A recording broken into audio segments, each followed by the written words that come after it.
Warahmatullahi wabarakatuh.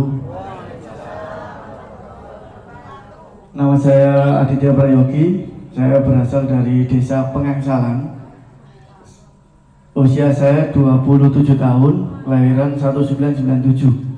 Kalau di sini teman saya itu Mas Fidun. Nah, itu satu angkatan. Kalau Mas Anang kakak kelas. Mas Anang Sayin itu satu kelas. Istri sementara masih satu. Terus yang ngono terus semakin banyak kan terus semakin kata rezeki. Terus ngoten yang terhormat kepada Bapak Ani Fauzi, yang terhormat kepada Bapak Kapolsek Jayapura. Beliau adalah partner saya ketika saya mau dipenjara, Pak. Pak Kapolsek ini ada ceritanya. Saya dulu buat event turnamen bola voli di Petien. Waktu Covid, pandemi Covid, dari Polres tidak mengizinkan. Akhirnya tetap saya berangkatkan. Dari pihak Dandim, berangkat saja Mas. Berangkat saya antar, pulang kami jemput. Wah, Pak Dandim dikuatkan. Akhirnya pamflet beredar. Dari kepolisian telepon saya, Mas, ini saya menolak halus, mau tidur di rumah atau tidur di sel. Eventnya dilanjut nopo mboten. Begitu dok. Akhirnya saya tidak melanjutkan, kita undur lagi. Dan alhamdulillah sukses waktu itu Bapak. Termasuk dibantu oleh Pak Ali. Kemudian ngoten. Soalnya benernya wah nih Pak. Saya mulai bisnis ini adalah berawal dari hobi Bapak. Saya juga bukan dari orang kaya atau keluarga saya dari orang berada, bukan. Saya berawal dari hobi. Hobi saya dulu sama dengan Mas Widun, Mas Anang, Mas yang pemain-pemain voli. Bahkan saya ini adalah salah satu murid dari Pak Tasuan. Itu adalah guru saya. Ya. Dan Tenggulun ini menjadi waktu saya jadi EO, Tenggulun ini adalah mendapatkan kartu merah. Kalau event dimanapun desa Tenggulun tidak boleh ikut. Karena saya dulu mobil saya mau dihancurkan. Ya. Ya, masih ingat Pengengsalan waktu sama itu. Nah, di lapangan itu saya di dalamnya, Pak. Ya. Alhamdulillah, dan saya terus berpikir. Ternyata voli ini, hobi saya ini tidak bisa lanjut sampai tua. Kan ngoten. Itu jadi pertanyaan. Ya. Saya lanjut, saya kuliah di Universitas Negeri Surabaya, saya jurusan kepelatihan olahraga, saya mengamalkan ilmu saya, Pak. Saya jadi pelatih. Saya mengumpulkan adik-adik kecil yang ada di kampung, muridnya alhamdulillah lebih dari 100. Karena ada orang yang tidak suka, Mas, stop menggunakan lapangan. Akhirnya Pengengsalan sampai saat ini prestasinya menurun. Bola volinya menurun, tidak seperti dulu. Ya, ada penurunan secara drastis. Setelah itu saya ambil hikmahnya, karena ada orang yang tidak suka dengan saya ambil hikmahnya. Apa yang masih bisa saya kerjakan? Yaitu dengan tidak ada modal, saya produksi jersey panitia, Pak, kaos panitia. Kalau orang bikin event turnamen, kaosnya dari saya. Saya nggak ada modal, nggak bisa cetak sendiri, saya cetak di Babat. Saya bilang, saya juga saya juga waktu itu sudah jadi guru di salah satu SMA swasta di daerah Sumberwudi, Pondok Pesantren Nurul Huda. Nah itu, saya jadi guru dan dengan honor yang minim, ya. Kalau sekarang kan mungkin banyak sekali P3K, PNS, tapi zaman dulu saya sambil kuliah dengan ngajar jadi guru. Ya. Dengan gaji yang minim, saya maklun kerjakan di orang. Sempat tenar olahraga sepeda. Waktu Covid kan tinggi-tingginya sepeda gunung, kayak gitu. Nah itu orderan banyak. Setelah panitia, orderan sepeda, ternyata kok banyak pesanan jersey, bukan dari panitia event saja. Akhirnya berlanjut lagi sampai orang yang saya makluni tadi, maklun itu kita tidak usah punya tempat produksi, tapi kita bisa memproduksi, Bapak. Ya, kita bisa produksi dengan brand kita. Nah, itu maklun namanya. Dengan brand kita akhirnya kesalahan yang pertama, orang yang pertama, maklun yang pertama adalah dia tidak jujur, dia tidak tanggung jawab. Dan di bisnis itu jujur dan tanggung jawab itu tidak bisa dipisahkan. Akhirnya saya minus sampai 26 juta. Dengan waktu itu gaji guru masih 250.000. Ya. Wah, ini 26 juta ini bagaimana ini? Karena ketika ada kesalahan, beliau tidak mau menggantikan. Kesalahan tidak mau menggantikan. Akhirnya otomatis saya yang menggantikan. Biar customer jadi tidak kecewa.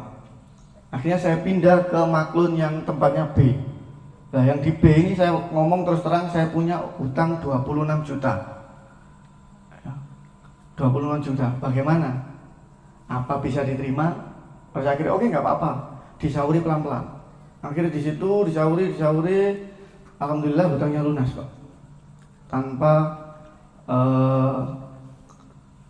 mengeluarkan atau pinjam uang di bank, hutangnya lunas. Akhirnya berjalan-jalan, lihat potensi bisnisnya sangat besar, peluangnya sangat besar. Saya memulai beli mesin baru. Nah, beli mesin baru. Dan mesinnya juga hampir harganya seperti mobil. Uangnya dari mana? Orang mesin bilang ke saya, Mas, DP 30% tanpa bunga. Oke, berani, Pak. Dengan spekulasi dan perhitungan sudah matang, akhirnya itu bisa kebeli. Dan dari satu mesin sekarang alhamdulillah lebih dari 5 kalau sekarang, dengan seharga mobil pada waktu itu.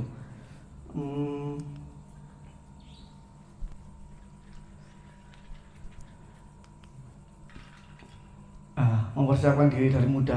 Ini saya tadi menjelaskan tanpa modal, Bapak. Apa yang kok bisa, Mas? Tanpa modal bisa membuat usaha sebesar itu. Yang satu adalah jujur, tanggung jawab, relasi. Ini adalah kunci paling penting, adalah relasi, kenalan. Percaya tidak, saya berdiri di sini adalah menambah jaringan relasi saya. Ya, saya tadi baru ngomongin jersey, padahal sarung yang saya pakai ini adalah produk saya sendiri. Songkok yang saya pakai ini adalah produk saya sendiri. Baju yang saya pakai ini adalah produk saya sendiri. Sekarang kita merambah ke ijok Islamik. Kenapa kok ijok Islamik kita adakan? Kalau di bulan puasa, Bapak, Ibu, orderan jersey itu menurun karena nggak ada voli. Gitu. Akhirnya otaknya diputar dan timbullah branding kita untuk di fashion Islamik. Ini baru 2. Mas, apakah partai-partai yang di seragam partai bisa diterima? Oh, tidak, Pak. Karena rata-rata sudah murah, nggak bayar. Biasanya gitu.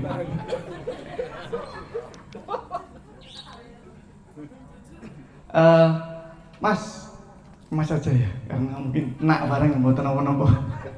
Ya. Nah, ini mungkin kalau di Islam Sidik, Amanah, Fatona, mungkin ngoten ya, Pak. Untuk kedisiplinan saya konsisten. Kalau jersey saya tidak, biasanya konveksi kan gitu. Kalau ngomongnya Senin jadinya Selasa, Rabu, Kamis, bisa-bisa bulan depan. Pendak pagi gitu, Pak. Nah, kalau saya tidak, kalau bajunya tidak jadi pada waktu yang ditentukan, nggak usah dibayar, dipakai aja. Apalagi sekarang saya melayani Pak Kapolda, Pak Kapolri, ya. Pesennya pagi, Bu, sore harus sampai ke Kalimantan. Pagi ini di Lamongan baru pesen, sore sudah harus kirim ke Kalimantan. Dan ke Kalimantan, saya kemarin sempat telat kirim ke Kalimantan, dikirim dulu ke Jakarta pesawat lagi ke Kalimantan. Sampai segitunya, Pak. Dan kalau protokoler ya siap, Dok. Kalau tingkat kepolisian yang bawahan pasti siap. Kedisiplinan adalah yang utama. Yang kedua adalah jujur. Konsisten, karena kalau seperti ini mungkin ibu bapak adalah memiliki semangat yang tinggi. Oh iya ya no, enak yuk. Pengen dari pengusaha dan sebagainya. Pulang dari rumah anaknya nangis lali. Biasanya mungkin seperti itu. Ya. Kalau dari pengusaha kita harus konsisten. Ya. Saya percepat saja, kenapa? Karena saya lebih ingin sharing, Bapak. Kalau sharing, nanti siapa yang mau tanya jawab, saya ada doorpress 3, ya. Doorpress 3, terus nanti ada modal sedikit, tapi kita buat usaha yang cocok untuk ibu rumah tangga. Mungkin gitu nanti. Tanggung jawab yang saya sampaikan tadi, ini adalah pembangunan relasi saya, pendidikan di UNESA. Alhamdulillah YOG sendiri sudah memiliki agen-agen di setiap kota seluruh Jawa Timur. Dan di Bandung kita sudah ada agen, Bali kita sudah ada, Kalimantan juga kita sudah ada. Dan ini untuk di wilayah Bali sedang proses pembuatan store toko di Denpasar. Terus kenalnya dari mana? Kenalnya waktu di kampus UNESA itu tidak semua orang dari Kabupaten Lamongan. Yang sekolah di UNESA itu kan kewata. Banyak dari kabupaten-kabupaten yang lain, dari provinsi-provinsi yang lain. Itu saya ajak untuk berbisnis. Maklum di saya, brand saya ada bagian 15%, ada bagian 10% daripada harga yang kita jual untuk mereka. Dan ternyata yang daftar bukan kok mahasiswa teman saya. Sekarang ada 3 dosen yang jadi reseller saya, Pak. Gitu. Terus di masyarakat, di pendidikan juga kemarin saya 1 bulan yang lalu juga disuruh ngisi materi di UNESA penerimaan mahasiswa baru. Saya berbicara di antara kurang lebih di 1.000 sampai 2.000 orang. Itu adalah relasi. Dan sekarang juga saya punya kenalan relasi lagi. Otomatis kalau sudah berdiri di sini, Pak Kapolsek cari kopiah mungkin tidak bingung lagi. Masuk. Minimal ngoten, Pak. Pak Kapolri yang damel, Pak. Dan kula mosok jenengan boten. Pak Kapolri lho, Pak. Berani mengambil resiko. Ya, yang saya sampaikan tadi yaitu ada spekulasi, Bu, bahwa kalau kita hidupnya sama saja, ya akhirnya endingnya juga akan sama saja. Nah ini, apa yang membuat kita berapa persen sih untuk kita berusaha, untuk berwirausaha? Waktu kita gunakan berapa persen? Ya, waktu kita gunakan berapa persen untuk beribadah? Nah, kan seperti itu. Ya. Kalau 2 ini balance, insya Allah aman. Bekerjalah seolah-olah kita akan hidup selama-lamanya, dan beribadahlah seolah-olah kita akan mati besok. Ya. Ini adalah yang mungkin bisa kita kutip. Jadi ini iso sembayang karo besok mati, mungkin nangisnya wis gak karo-karoan. Okay. Nah ini, kenapa kok orang belum mau action? Karena kebanyakan dari kita itu sudah tahu materinya, sudah tahu ilmunya, tapi tidak mau mempraktekannya. Sudah ada orang sukses, bisnis itu tinggal nyontoh saja, Pak, sebetulnya. Karena sudah dilakukan oleh orang-orang di luar sana. Mau bisnis apa, insya Allah sudah ada. Apalagi sekarang era digital, jenengan klik mawon di YouTube, pengen usaha nopo, pasti sudah ada caranya. Bagaimana? Tapi dengan itu tadi catatannya, mau nggak konsisten? Bisa nggak konsisten? Ngoten. Semangat hanya di awal, sering ikut seminar tapi lupa, biasanya ngoten. Nah, kita pecahkan. Alhamdulillah, YOG kemarin di bulan Agustus bulan ini live ini. Waduh. Orderannya alhamdulillah banyak. Ngoten, Pak. Ya. Alhamdulillah orderannya banyak, Pak. Karena kalau nggak live pajaknya sudah mengintai. Ya. Ada Pak Kapolsek. Ya, pajaknya sudah mengintai. Gimana sih mau datengin omset miliaran kan gitu? Kita target. Kalau kita mau 10 juta, orderannya satu bulannya harus 100 piece. Dan berarti ada 25 piece dalam satu minggu. Kalau orderannya kalau per hari berarti harus ngumpulin 5 jersey. Satu jersey-nya anggap aja 100.000. Kalau mau 100 juta per hari harus bisa datangkan orderan 50 piece dalam satu hari. Kalau 1 M itu per hari harus bisa datangkan 500 piece per hari. Dan alhamdulillah YOG kemarin ada 20.000 jersey di bulan Agustus. Ya, hampir 2 M. Oke, hampir 2 M. Nanti ditit aja ya. Omset Bapak Ibu. Kenapa Mas kok bisa ini? Ini akhirnya kita bedah. Jersey harus bisa mendapatkan 15.000. Dari mana? Agen-agen harus kita gencarkan. Agen ini harus target sekian, agen ini harus sekian. Kan gini, kalau kita pancingnya ini semakin banyak, otomatis peluang dapat ikan semakin banyak.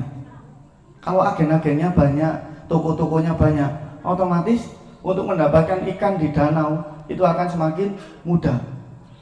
Logikanya seperti itu. Ya. Kalau datengin 1 M itu 10.000. Kalau 20.000 berarti sekian. Ya. Jersey harus 15.000. Loh, yang 15.000. Yang 5.000 dari mana? Kaos polos, hem, baju hem, katelpak, ngoten-ngoten niku. Nggih. Seragam ibu-ibu Fatimiyah, sing tunik. Nah, ngoten-ngoten niku. Ini. Dulu itu saya juga tidak membayangkan bisa sebesar ini dan bermimpi sebesar ini, Pak. Ya. Saya cuma berdoa kepada Allah, mungkin doa saya didengarnya seperti ini. Kalau saya tidak punya apa-apa, bagaimana saya bisa membantu orang? Itu saja. Ya. Kalau saya tidak punya apa-apa, bagaimana saya bisa membantu orang? Ya. Terus berdakwah lewat jalur usaha itu juga alhamdulillah enak. Jadi kegiatan jalur langit kita itu selain sodako, itu di pagi hari sebelum kerja anak-anak ini pasti sholat duha 4 rakaat sama pembacaan surat Al-Waqiah. Di ayat terakhir seperti air yang selalu mengalir itu dibaca berulang-ulang. Dan ada Pak Yainya, ada yang menuntun kita. Mungkin Al-Waqiah, terus santunan anak yatim, dan kita juga tidak lupa 2,5% zakat yang memang harus kita keluarkan. Nah, seperti ini yang memang ya kuasanya yang di atas. Ya.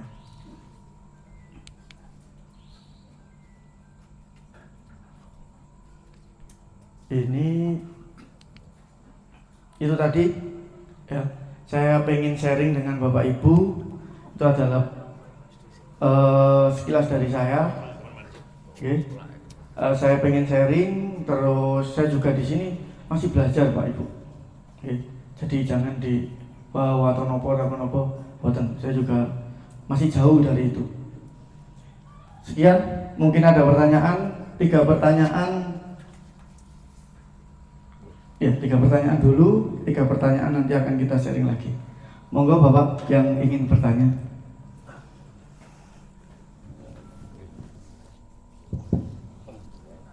Bapak Ibu jamaah yang dirahmati Allah, sampun siap-siap Bu nggih. Nggih. Diwasen dipesenno atau diringekno niku. Nggih. Nggih, Masya Allah. Nggih, beli kemiri di tokonya Mbak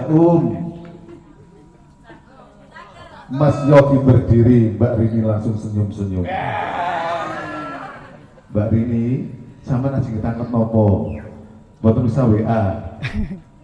Nggih, Bapak Ibu, monggo ingkang pengen tanya-tanya terkait niku. Nah, nggih, saking dadapan. Ini nggih, perbatasan Peduru dadapan. Oh nggih. Ngoten.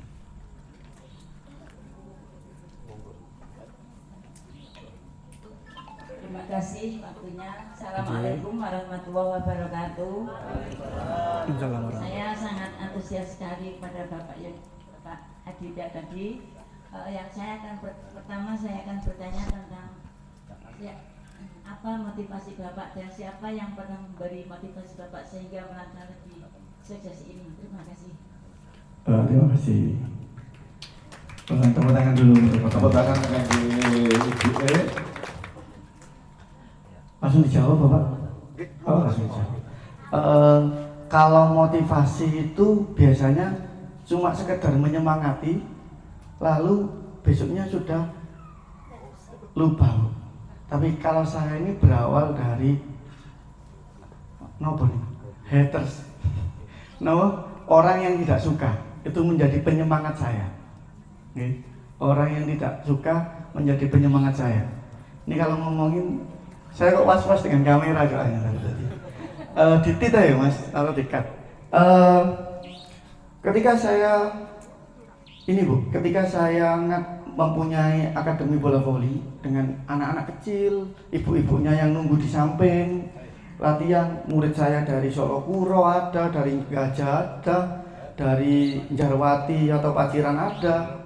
Itu ternyata mimpi mereka itu dipatahkan dengan kekuasaan. Lapangannya jangan digunakan. Dan tribun-tribun yang buat event itu Mas, itu disuruh memberhentikan semua. Ya. Nah, itu menjadi semangat saya. Bukan saya semangat membalas untuk, apa kok gak ingin, tidak. Oh nggih, kalau memang itu kebijakan yang terbaik, monggo. Ternyata sampai sekarang saya berdoa, menerimanya itu, ternyata dulu itu yang memberhentikan bukan dia, tapi Allah. Ketika saya terus voli Pak, mungkin saya ini iso dadi wasit, mungkin saya ini aku iso dadi penonton, mungkin saya ini aku iso dadi pemain, masih dadi pemain, mungkin masih di lingkup bola voli. Ketika saya diberhentikan, mungkin bilangnya gini, stop dulu di voli, urus dulu usahamu ini. Kamu besok besar, jangan lupakan voli. Dan alhamdulillah di voli sendiri, saya juga tetap dirikan sekolah, yaitu Skavola, Sekolah Voli Lamongan, yang dimana itu bentuk itikat saya, karena saya juga lahirnya dari voli, dikenalkan dengan relasi yang begitu banyak dari voli, dan mimpi adik-adik anak-anak kita itu di sana ada. Makanya saya ada orang anak BRSPP atau tidak, saya tetap menggaji 4 guru di situ, 4 pelatih. Ya, doakan tanggal 15 besok ada pembangunan 3 lantai, yang di lantai atasnya ada gedung lapangan bola voli. Rencananya seperti itu. Jadi untuk penyemangat motivasi mungkin hampir ya berjalan mengalir gitu aja. Tapi kalau pembenci itu yang menjadi penyemangat kita untuk membuktikan bahwa kita ini bisa, bahwa saya ini bisa. Dan membencinya bukan hanya dulu saja Bu, sampai sekarang. Jadi dengan kebijakan-kebijakan, karena dia juga punya kekuasaan, karena dikira apa? Dikiranya saya nyalon jadi kepala desa. Hanya karena gitu Bu. Hanya karena itu. Ya. Terima kasih Mas Yogi. Nah, itu satu pertanyaan pertama. Jadi dari hater menjadi sebuah motivasi tersendiri. Oke, monggo yang kedua, mungkin bisa angkat tangan. Oke, monggo. Masih dari teman, monggo.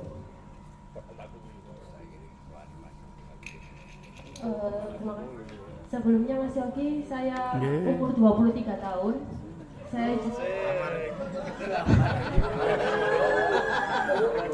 Saya juga lulusan S1 Manajemen Bisnis.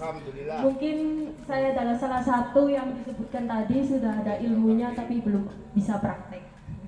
Gitu.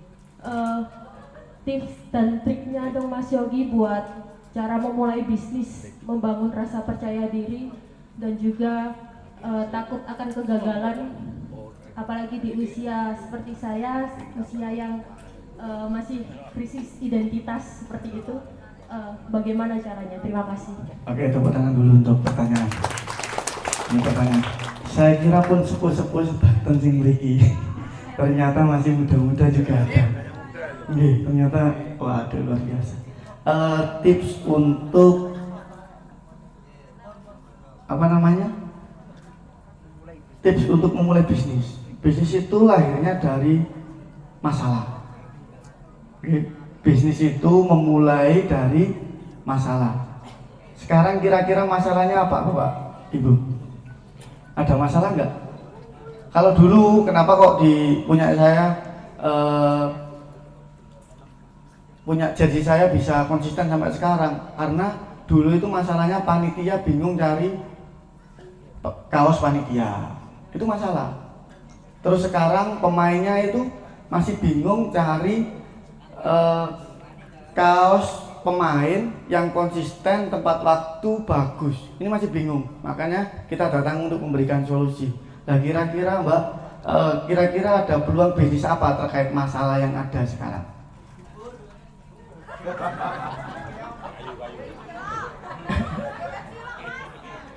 Ya. Mungkin masalahnya ada ibu-ibu yang pagi belum bangun, bapaknya sudah bangun, tidak ada kopi, tidak ada sarapan. Akhirnya ada mbaknya tadi menawarkan sebuah solusi. Solusinya adalah jualan sarapan pagi plus kopi keliling. Solusinya itu. Bisnisnya apa? Ada peluang, ada masalah di situ. Peluangnya adalah jual sarapan pagi keliling. Ini adalah nasi bungkus. Nah, ketika ada masalah harus ada solusi. Solusinya adalah peluang bisnis yang ada. Coba didekati wilayah sekitar kita, masalahnya itu apa sih? Maka di situ pasti ada peluang bisnisnya. Itu Mbak. Ya. Tadi saya juga menawarkan dari awal usaha untuk ibu-ibu. Ya. Saya juga sudah riset. Ternyata kalau pagi itu tidak semua ibu-ibu itu bisa menyiapkan sarapan. Karena kadang sarapannya sudah disiapkan, bapak-bapaknya sudah pergi. Makan gitu. Nah ini, tanginnya kurang. Isu sing masak ta sing ibu bapak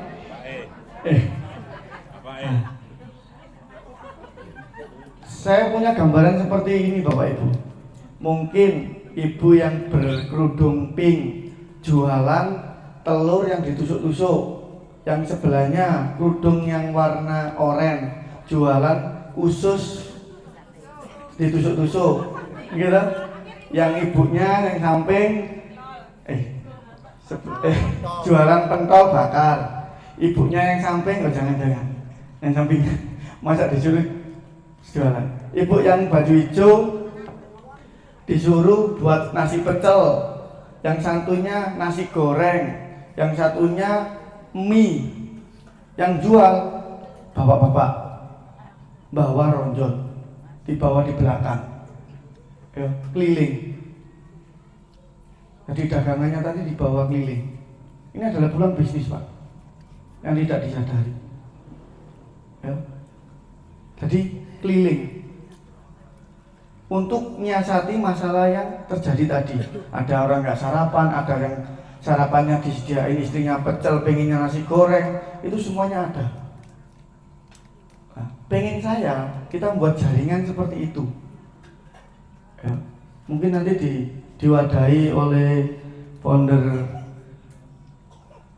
Anan, ya. Ayo sopo sing kepengin jualan, nanti ada satu bapak atau mas yang nganggur dibantu. Jualan keliling. Kalau pagi sarapan. Karena ini terjadi di kampung saya juga. Dan itu belum sampai gang saya, belum sampai tengah, barangnya sudah habis. Ya, barangnya sudah habis. Karena apa? Semuanya lengkap. Ya. Budayakan, akhirnya belakangnya dikasih banner, budayakan malas masak, biar saya saja. Nah, ya. Ini untuk apa? Untuk mengelatih mbaknya tadi. Dimulai dari yang kecil dulu. Sebelum M yang ada di dompet, ya awalnya juga masih puluhan, ratusan. Ya.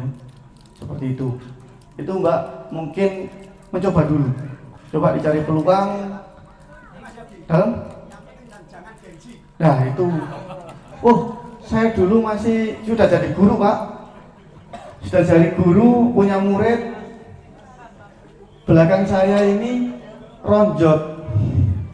Ronjot itu apa? Ronjot itu ya, ronjot ya. Ada kain, ada baju, ada net, ada bola voli. Itu saya keliling Pak, pakai sepeda Mio yang kecil, warna hijau. Kalau duduk sini saya masih nyantap setirnya, saking cilik sepeda. Ya. Jadi memulainya juga dulu bukan langsung besar, sama dari kecil dulu. Ya. Gengsi itu dihilangkan. Ya. Ini peluang bisnis yang nanti insya Allah kalau itu terjadi jam 7 ibu-ibu bisa masih mengurus rumah tangga, gitu, masih nggak esek-esek, tawon, sing ahli opo, habis itu jam 7 sudah bisa ngurus rumah tangga masih terbangun dan itu mendapatkan tambahan untuk kehidupan sehari-hari. Ya. Sekarang ini nanti nggak tahu itu bisa terrealisasikan atau tidak. Saya berharapnya bisa seperti itu, Mas. Ada lagi? Oke. Ya, silakan. Yang ketiga.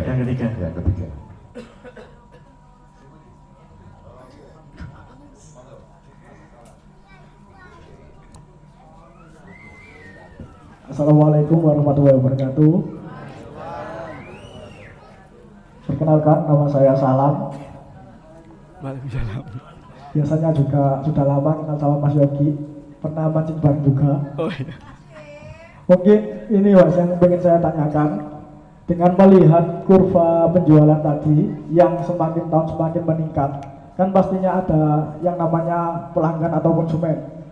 Nah, untuk meningkatkan loyalitas pelanggan atau konsumen itu sendiri demi kenaikan penjualan tadi, itu apa yang sampai lakukan?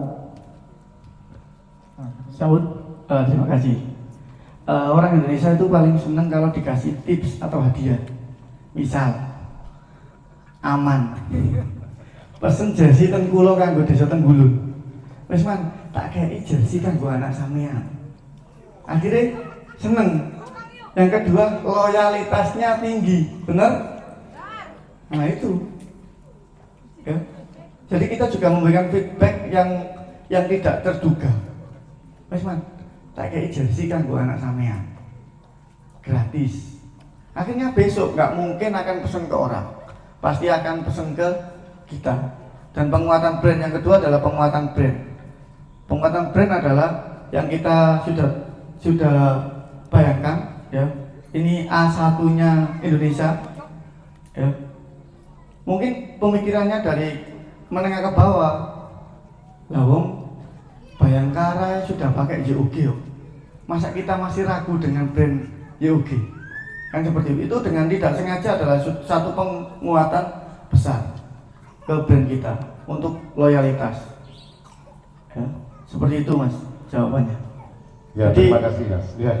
Siap, terima kasih. Oke, Bapak Ibu, ini mungkin masih ada lagi. Mungkin masih ada lagi yang ingin bertanya kepada Mas Yogi terkait semua ini. Yang sebelah sini tuh mandeng ae. Nggih, sing hamil muga anakku ngono, mbok piye ngono Mas. Pokoke wah mandeng ae. Sampai takon opo. Nggih, monggo Bapak-bapak menawi wonten satu lagi mungkin yang bisa bertanya lagi, yang maksudnya yang berkeinginan mencari inspirasi dari Mas Yogi, saya persilakan. Atau sudah? Sampun ya? Sampun. Nggih. Sampun Pak. Terima kasih, itu tadi dari saya. Kurang lebihnya saya mohon maaf yang sebesar-besarnya. Saya sekali lagi bukan kok menyombongkan omset dan sebagainya. Saya di sini juga tidak tahu kenapa bisa berdiri di sini, ya. Entah itu sentuhan hati atau panggilan jiwa. Yang terpenting adalah satu Pak, jadi orang yang bermanfaat.